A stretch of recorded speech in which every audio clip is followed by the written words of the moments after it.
Yeah, I was able to fix it. I was able to edit it and fix it, but. And I was able to use Colin's suggestion and get playlists put up, so that was good also. That was very useful. Yeah. All right, so we're 4-3, is that correct? And it's titled Isosceles and Equilateral Triangles. So nothing new here. We're just going a little more practice on these isosceles and equilateral triangle. Well, there is a little bit new. I shouldn't say nothing new.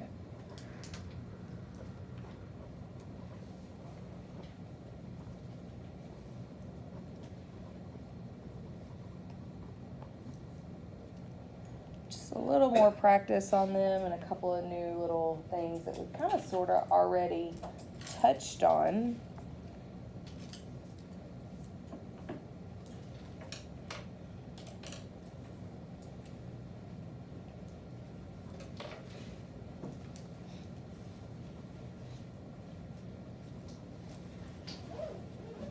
I didn't write the same question. All right, whatever.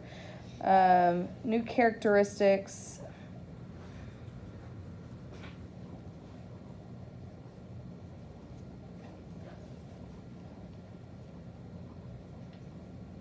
Of these triangles.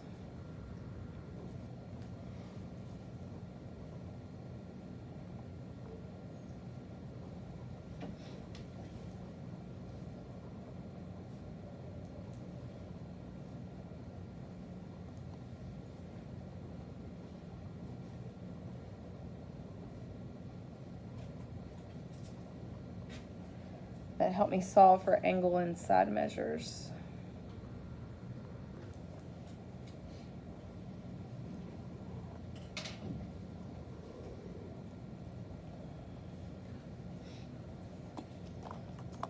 So we'll start out very simply, the parts of an isosceles triangle.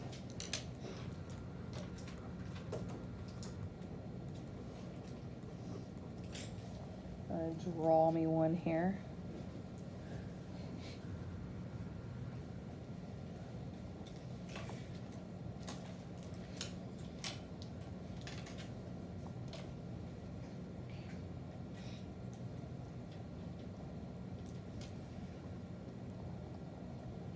First thing they want us to note is they have two congruent sides called legs. Two congruent sides called legs. And that's something we already knew, right? That's how we knew that it was an isosceles triangle. And so in this one, we could say that AB is congruent to BC.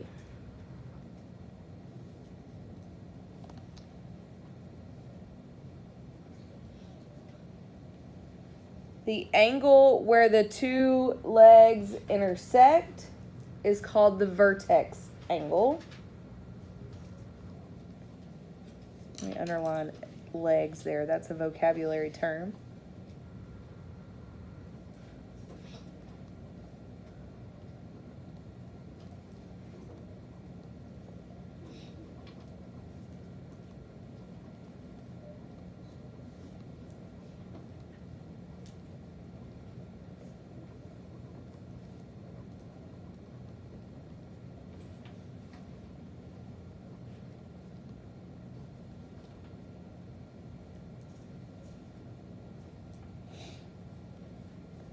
The side opposite, I was going to say this is angle 1, right? Angle 1 is the vertex angle here. The side opposite the vertex angle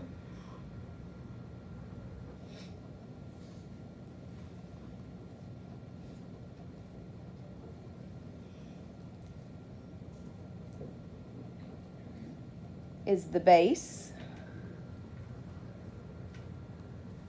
So that would be side AC here.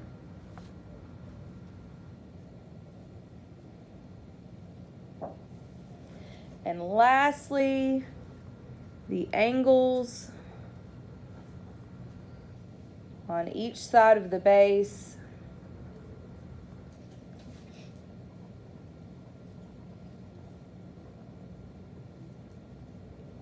are called base angles.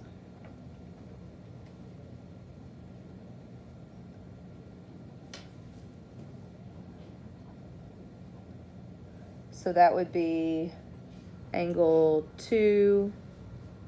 Ooh, that's a hot mess. Angle 2 and angle 3.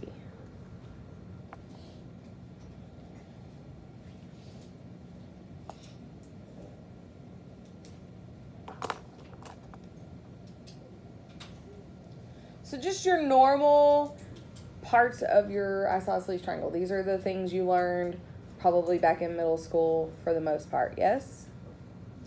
The next part we've already talked about. We're just going to put it into words into our notes. We're going to talk about the isosceles triangle theorem and its converse.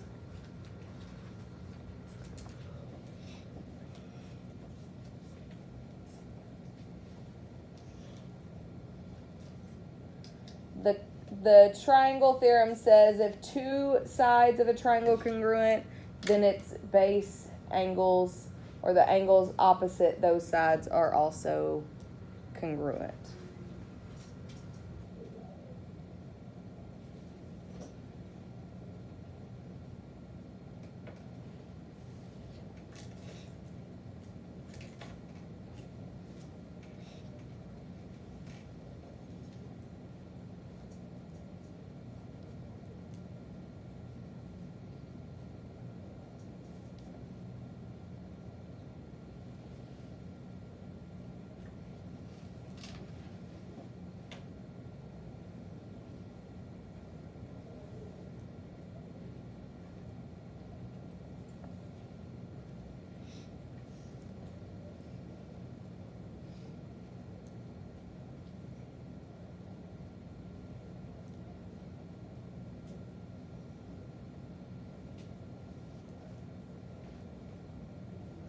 So in terms of that triangle up above, if we said if AB is congruent to BC, then angle 2 is also congruent to angle 3.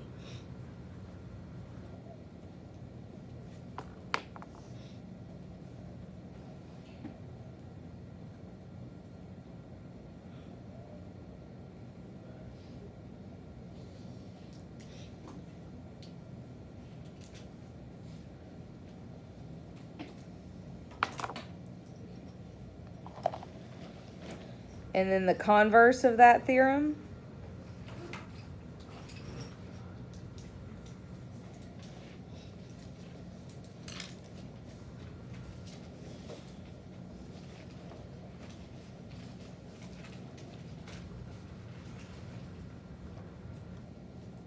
says it the other way. If the two base angles are congruent, then the sides opposite them are also congruent.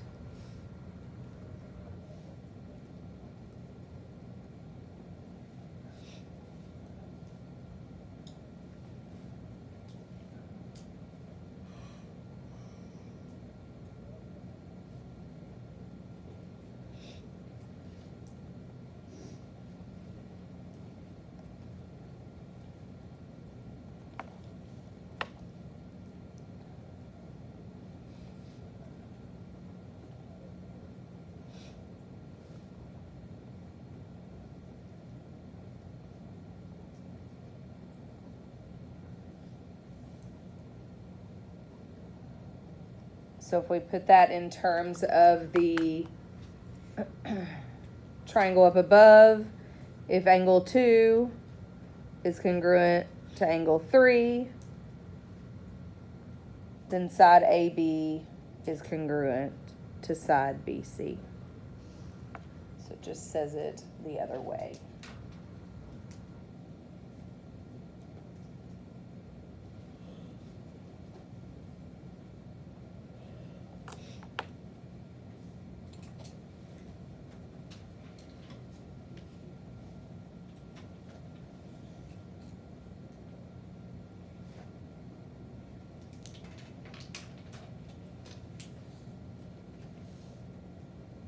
Any questions about the parts, the theorem, or the converse?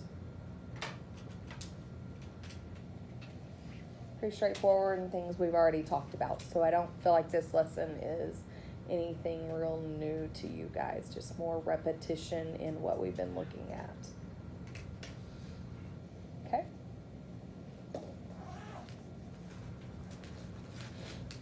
I'm going to have to turn my page to do a couple of examples.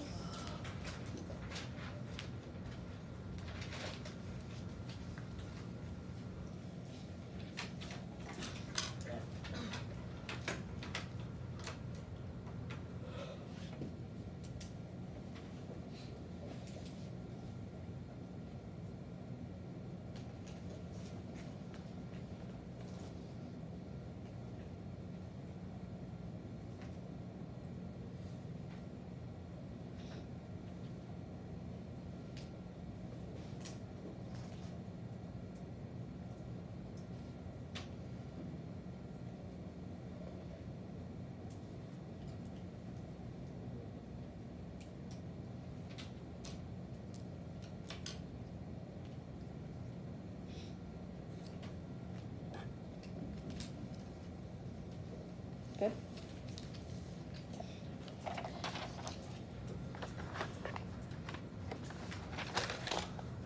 I did buy a tripod, I told y'all though, when I came in. It's in the car. Wasn't thinking about it when it rained. It's supposed to be able to sit right here, so it'll just be my stuff right here. It won't have to watch that anymore, so it should be a clearer picture of what's going on. So it should be good. All right, so looking at this next part, we'll look at a few examples. We'll start real simple here with something like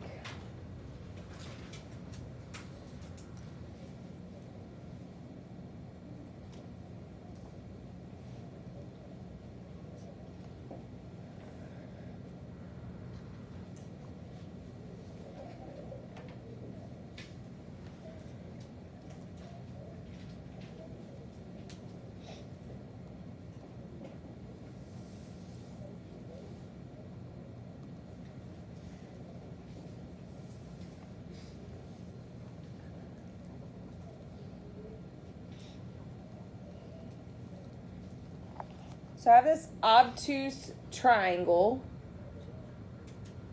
and they want me to identify the measures of angles C and E. What parts of the triangle are angles C and E? They're the base angles. Everybody agrees with that. So I know that this is isosceles based off the two congruent sides, and I know that C and E are my base angles because of that. So how might I go about finding out the measures of angles C and E? Go ahead. You could subtract 106 from 180. Uh-huh. And then divide it by 2 since both angle C and E are equal. They're equal measure, they're congruent, and so I can take 180 minus 106 and then divide that into 2 equal parts. Does anybody have that calculation for us? 37.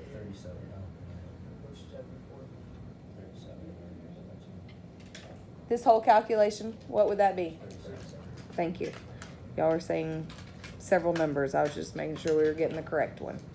All right, so I've got 37 degrees for angle C and 37 degrees for angle E. Any questions there?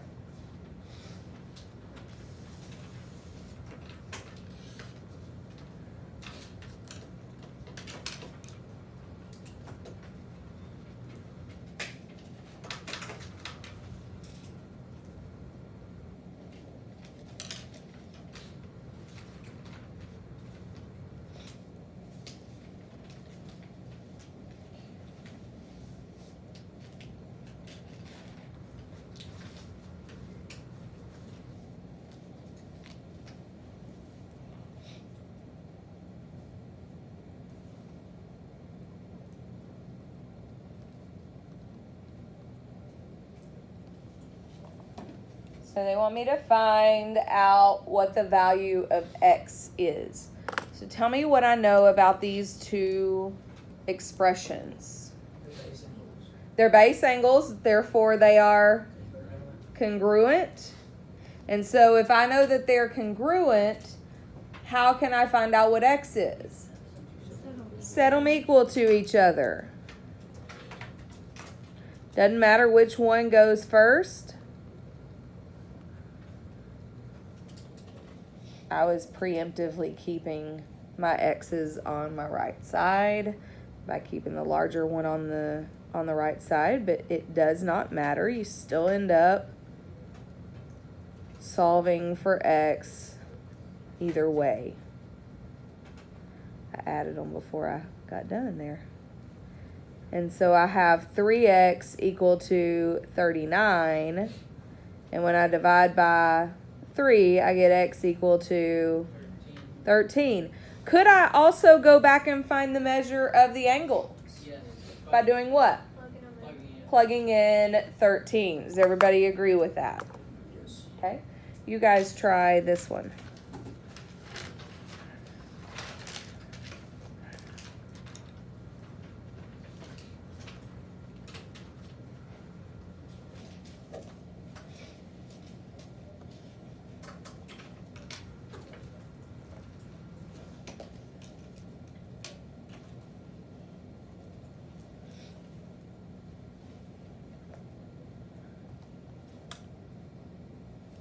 There it is. Practice problem.